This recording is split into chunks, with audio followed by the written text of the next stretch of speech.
That's why I said I'm a firm believer of lifelong learning. And that's the biggest, I think, payback for a teacher. I always have a philosophy book in my hand, which has to be read in small bits.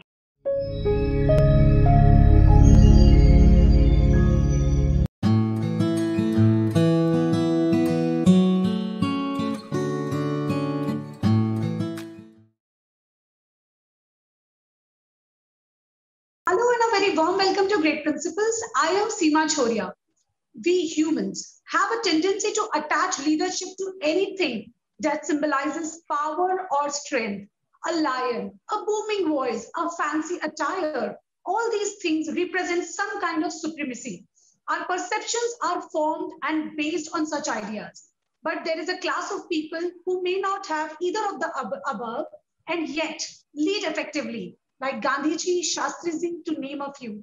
Well, my today's guest, she totally symbolizes that simplicity is the keynote of true elegance. She is elegance personified.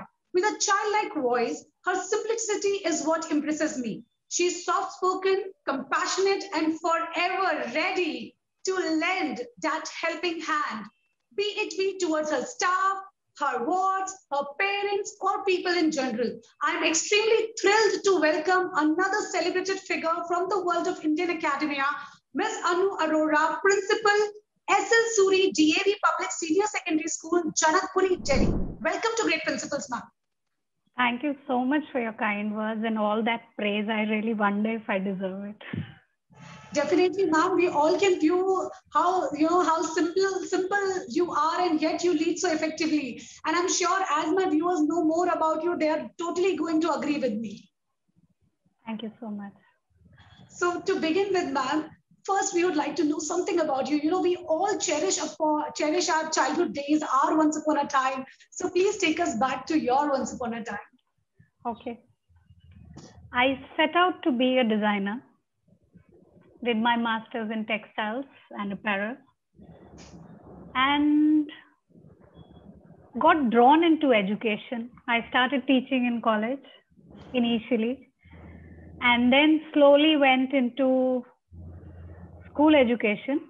And I think in a way, my kids took me there, because when they were born, I got involved, and then I went into school teaching. And today here I am, sitting here, where I had maybe not planned to be, but I guess maybe I was destined to be here. And I'm pretty happy here. Definitely, ma'am. You know, your destiny pulled you where your heart lied, actually. Yeah. Right. So, ma'am, you, as you told us about your early days, your qualification defines you as a very versatile careerist. So, how do you implement this Bloom's taxonomy at school level?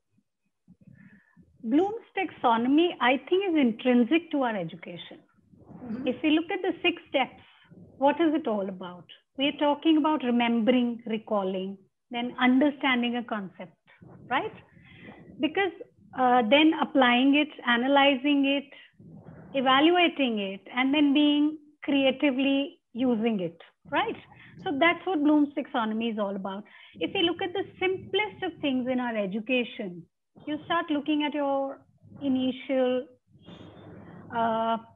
kindergarten classes. You start with the basic knowledge of the alphabet, right? That is where knowledge comes in. So it's intrinsic. That's why I told you. Then you start understanding the sounds. You start understanding that, yes, you can put words together to form, you can put the alphabet together to form words. And then you start applying it because you start using those words. And you start analyzing, are we doing it properly? Are we doing it grammatically? And then we start seeing that we can convey our ideas through it. That is where creativity comes in. And we keep evaluating ourselves, and evaluation and creativity, I think, go hand in hand, because we create something, we evaluate it. Is it up to the mark, or can we do better? So we step up our game. So I think Bloom's taxonomy is a part of us. Absolutely. So we are using it all the time in our classrooms, in our assessments, and very honestly, even in our life. That's how we learn a concept. And that's how then we creatively apply it in our life. And what is life? Learning. Absolutely, very rightly said, ma'am. Life is learning and learning continues. Yes. I firmly believe in a lifelong learning because I think every moment gives us something to learn. Every experience. Maybe today I learned something from Seema also.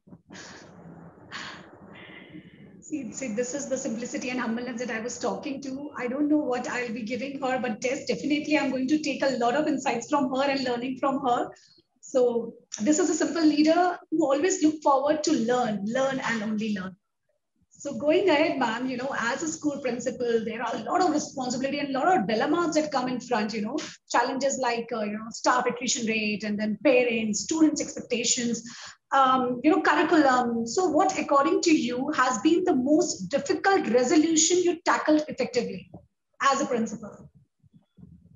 I think leadership is all about resolutions. We face challenges. I can't even give you one example because we have challenges every day, every moment. And I think last 2 years have been full of challenges. And haven't we all been fighting it? I think not even I won't say just as a leader, but even as a person, we have faced so many personal challenges. I think everybody is facing them all the time. And I think resolution of these challenges is the learning. That gives you the experience. That's why I said I'm a firm believer of lifelong learning. And if you have a love for learning, I think you'll make it in life. That's where conflict resolutions, your resolutions to problems, or any kind of, sometimes you have some kind of, what would I say, a kind of, a resentment also in some people that I've taken a decision, my team is not happy with it. So, that is what leadership is all about, bringing them around to your point of view, making them understand your perspective and also understanding their perspective.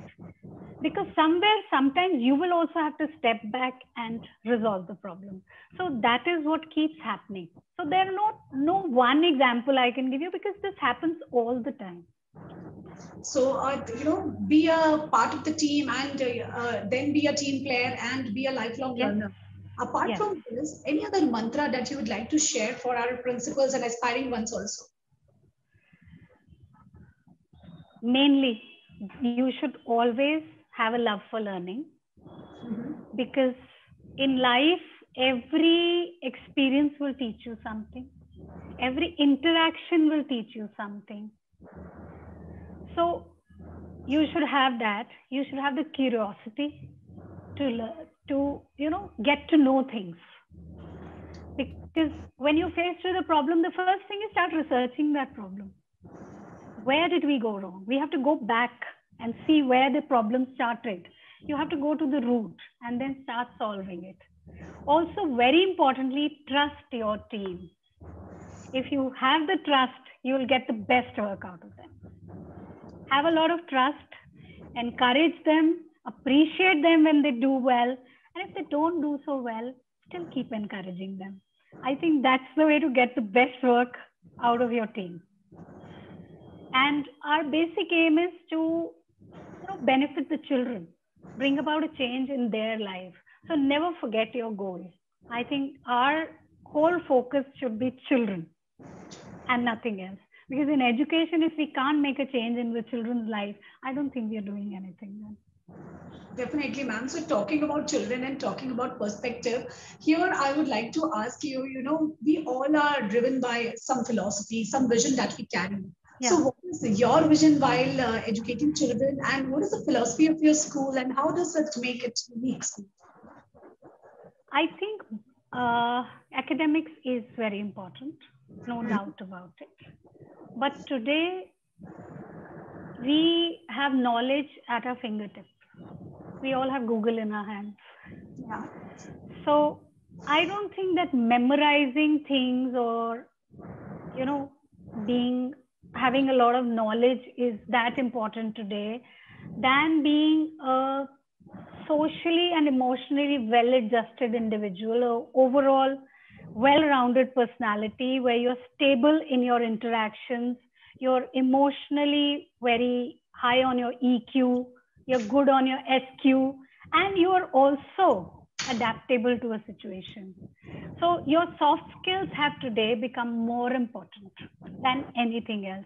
So I think if we can produce children who are well balanced in their approach in life and they have a love for learning, because that is equally important, because as you progress in your job, we all are in various fields, we have to keep learning.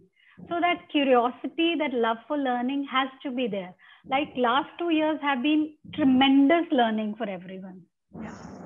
I think everybody, if you look at our learning curves over the last 2 years, they must have shot like anything. Even I feel I have learned so much. We didn't even know Zoom existed. And today I'm sitting here talking to you on Zoom. Yes.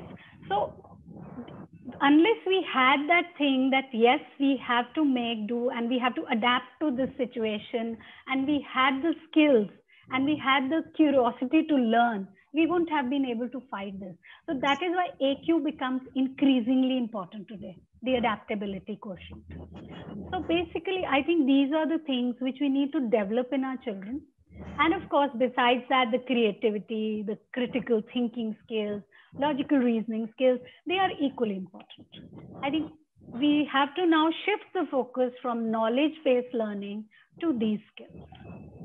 Yeah, absolutely, ma'am. And so, ma'am, talking about the philosophy of your school, I'm sure all this must be practiced there itself. We are doing our best.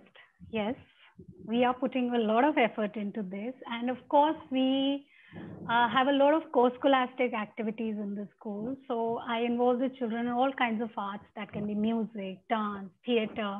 We have a very active theater society here. And my children, nowadays, because of COVID, we are not doing it. But otherwise, on all the festivals and any occasion, we would have all social impact Nukkad Nataks in the vicinity. So we used to go to the metro station and perform. We used to go to the district center near our school. We used to even perform for our locality in their local park. So, you know, sending across social messages where we can bring about change. So that is equally important. That not only brings about change in the society, I think the children also become more empathetic and sensitive to the problems in the society.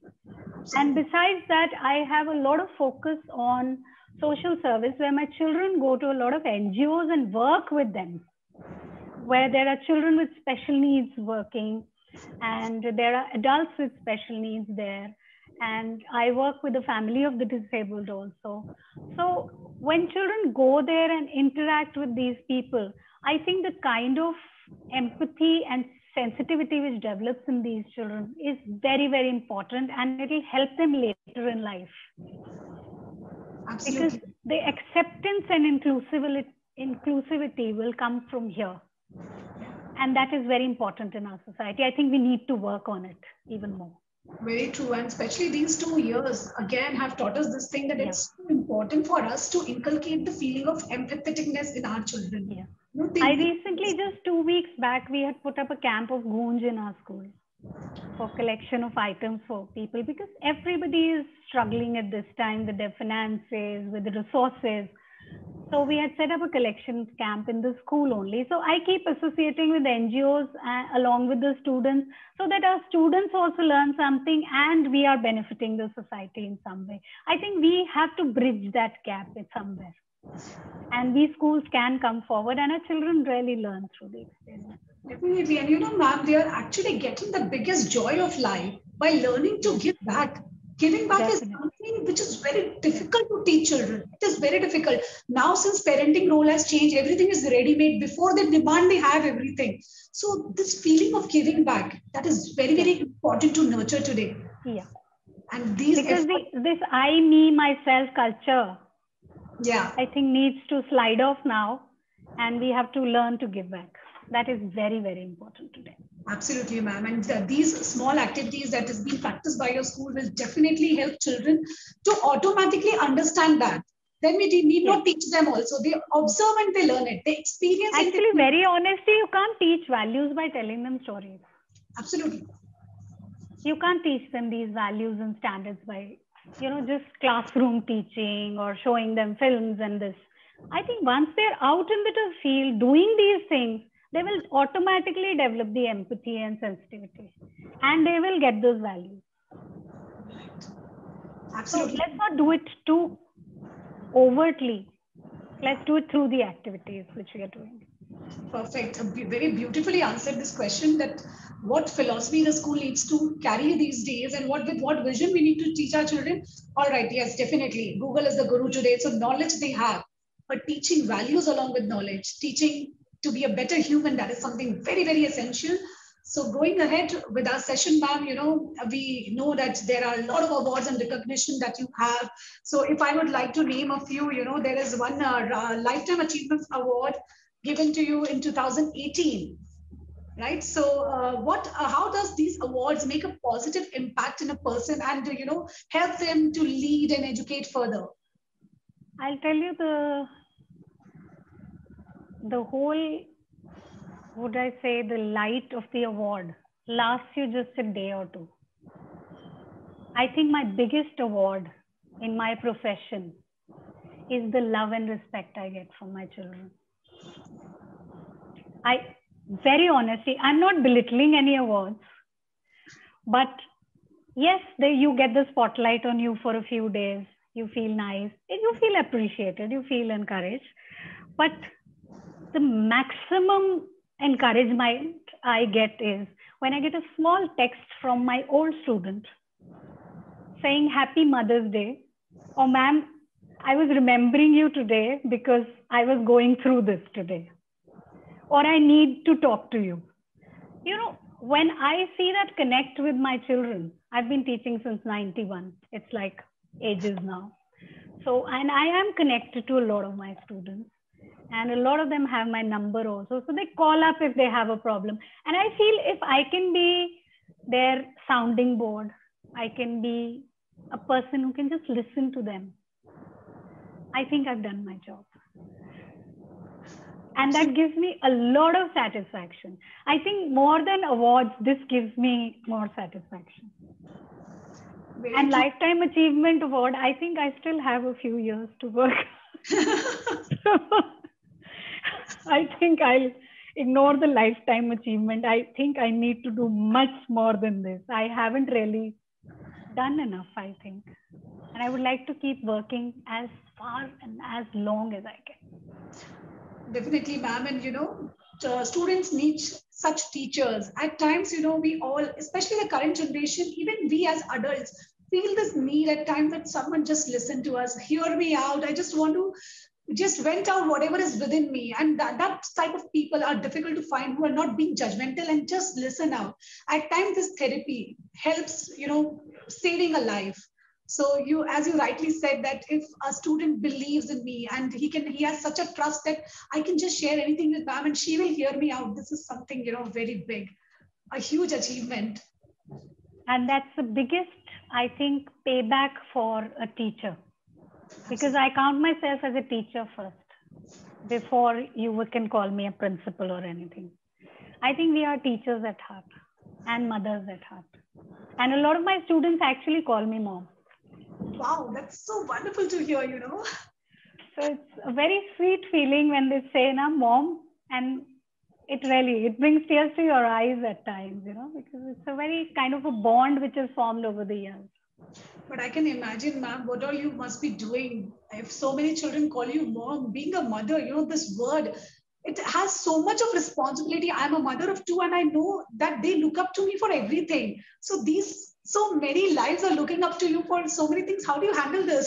I don't think I've done so much. It's just that I've been there for them. Wonderful. That's the only thing I can do for my kids. And I've got so much love from them, I must say. I've got so much love and so much respect from them that मेरे को लगता है मेरा bank account उससे भरा हुआ है. I'm a rich person because of all that. That is the only thing that money can't buy, the love and respect. Yeah.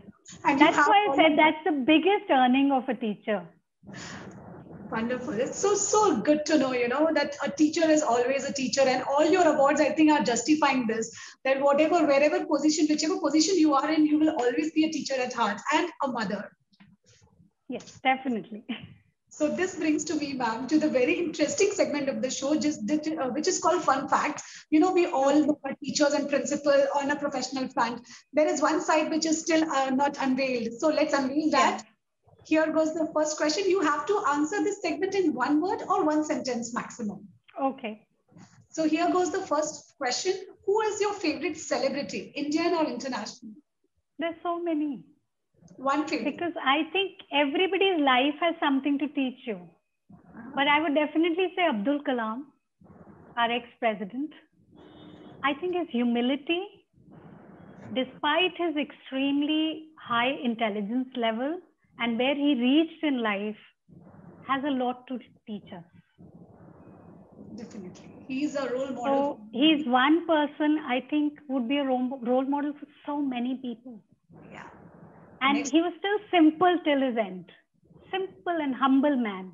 And I think that's very important, being grounded. Absolutely, ma'am. And as I introduced you also, similar is the trait that you possess, simplicity. Thank you so much. I don't think I'm at that level. But you are trying to walk on the footsteps of your mentor, your role model.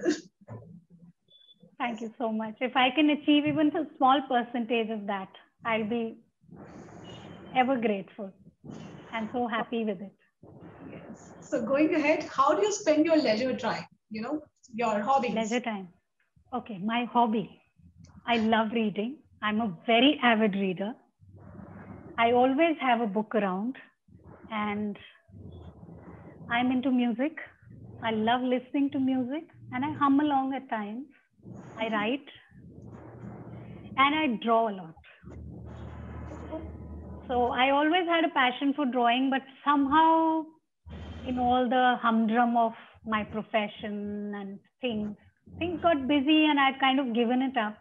So last year during the lockdown, I went back to it, and I actually started my page on Instagram and Facebook also. And I have been drawing almost regularly now.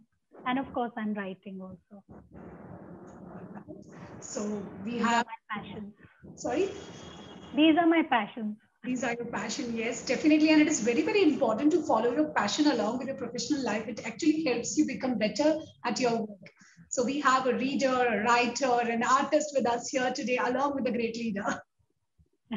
Thank you so much. Going ahead, ma'am, you spoke about that you are an avid reader. So which is the book you're reading currently? Actually, very honestly, I'm in the middle of two books. One, I'm reading the Ramchandra series of Amish, and I'm reading the book on Ravan, which I'm about to finish. And this is my fiction wali reading. The other bit, I always have a philosophy book in my hand, which has to be read in small bits because you can't read it at one go because you'll have to let the things sink in. So there I'm reading Present Over Perfect, which is a beautiful book. I would recommend it to a lot of people because it teaches you how to slow down in your life and enjoy things. So to all my viewers, go ahead and read this wonderful book, because we all are just running every day and definitely we need to slow down. And that is what it addresses. So I'm reading it a chapter at a time, let it sink in, then I read it. That's why I started another book in between. So I said, let that be my normal reading because I read every day. All right. So going ahead, ma'am, which is your favorite travel destination? I have a huge bucket list, but one place which is, I won't mind visiting again is Greece. Greece, all right. Especially Santorini and Mykonos, they're beautiful. So last question of this segment, are you a netizen? Definitely. I think we've all become netizens now. Last 2 years have all brought us here. I so very agree to you. Yeah. All right. So now coming up to, again, as we were just talking about role models. So I have to ask you here, who is your educational leader you're inspired by? And, whom do you look up when you need some guidance or philosophy as a school leader? My own principal. who was the founder principal of my school, that is Springdale Spooser Road, Mrs. Rajni Kumar. I look up to her because I think she's the ideal leader, a very intelligent lady, dynamic lady. Today she's in her 90s, in her late 90s. And you should see the zest for life in her even now. So if I can go on like that till that age, I think I would have lived up to what I want to be. So she is my role model. It sounds like, we have another legend, living legend there. And, Yeah. and I really look up to her, and I love to go and meet her because her zest for life is infectious. If you ever get a chance, do go and meet her. You'll love your interaction with her. I would love interacting with her, and sharing her journey would be like sort of privilege for me. Someone who is in his 90s had so much to share with us. Yes, definitely. So this brings to me to the last question of this session, which is also called viewers' choice questions. As school principals, are your decisions always welcomed unanimously by staff and management? Should you be asking a boss that? Because never is a decision taken without a little pinch of salt. You know that. Right. So that will always happen.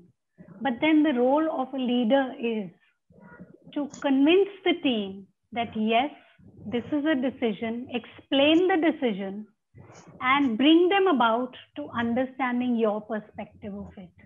And sometimes even modifying your decision to suit the perspective of some other people, or maybe, we are also human. Maybe we have overlooked something. So it's always better to listen to your team also. And maybe modify your decision a little at times. So when you're working in a team, I think these things happen on a daily basis. Absolutely. At times I feel when I'm ordering something, even if I'm giving an order, so it is not accepted the way it should be. But the moment I make my team the part of decision making, they always take it as, okay, this is my responsibility as well. She's entrusting me with something big. So she is looking up to me. So I may be capable of that. So, as you rightly said, that it's about trusting your team. Yeah. That's what I was mentioning earlier also. It's very important to build a trust in the team that yes, we are working for each other's benefit also. We are not after each other. We are not against each other. We are working together as a team. So if that feeling is there, there will be trust in the team. Absolutely. So this brings to me to the end of the session, ma'am. And as talking to you, I understood one thing, that respect commands itself, and it can neither be given nor withheld when it is due. It comes automatically. And today, one more thing that I've learned about from you as ma'am, that you have helped me to break many of the social perception that lies with the leadership. And now I look forward to be a better me. And I'm sure my viewers have also learned this, that, it's not always about the power and strength. It's about the teamwork. It's about the simple. It's about being humble and leading and setting an example, empowering your team. But the strength is equally important. It is. Because there's lots to do and lots to get done. So the strength has to stay in, but it doesn't have to come out as a, you don't have to become a lion all the time. Absolutely. Yes. Thank you so much for this wonderful, enriching session, ma'am. And we are really honored to have you, and it was a privilege talking to you. Thank you so much. I think it's been a privilege for me also. And thank you so much for calling me here for the interaction.